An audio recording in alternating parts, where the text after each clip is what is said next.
C'est grave les amis, décidément nous avons des tonnes d'Ibrahim Traoré qui naissent partout en Afrique. Voici l'artiste Noël Mallet qui a décidé de décapiter la France. 4 septembre 1797, coup d'État en République française par François Rebelle.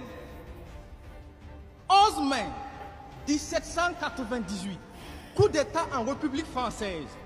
La loi du 2 février. Samedi 9 novembre 1799, coup d'État en République française. Napoléon Bonaparte accède au pouvoir.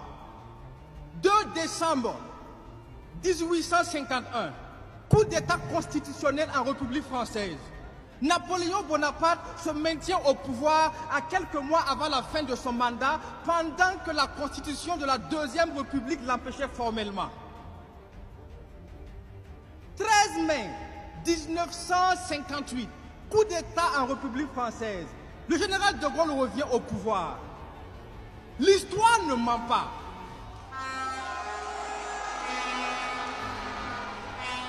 L'histoire ne ment pas, sauf si on laisse les menteurs la raconter.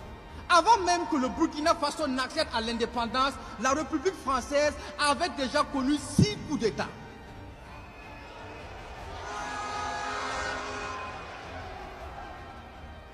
Comprenez donc que nous sommes dans le 2 poids 2 mesures, parce que fin d'année 2023, classification des 10 Français les plus grands hommes de tous les temps, et surprise, en deuxième position, Napoléon Bonaparte, le putschiste.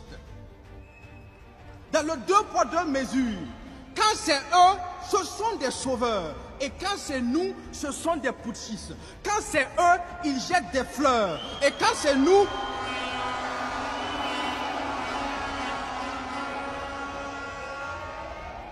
c'est nous, ils balancent des sanctions.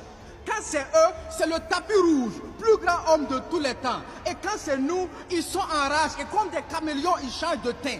Quand c'est eux, la démocratie, c'est laisser le peuple choisir. Et finalement, quand c'est nous que le peuple choisit, ils disent que le peuple a mal choisi.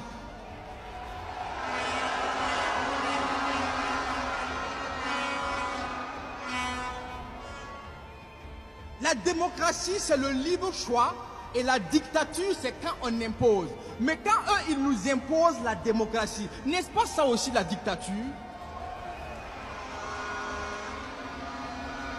Alors oui, on a bien le choix, mais le choix entre 2 dictatures. Celle que l'on dissimule dans les lois et celle qui révèle les lois dissimulées.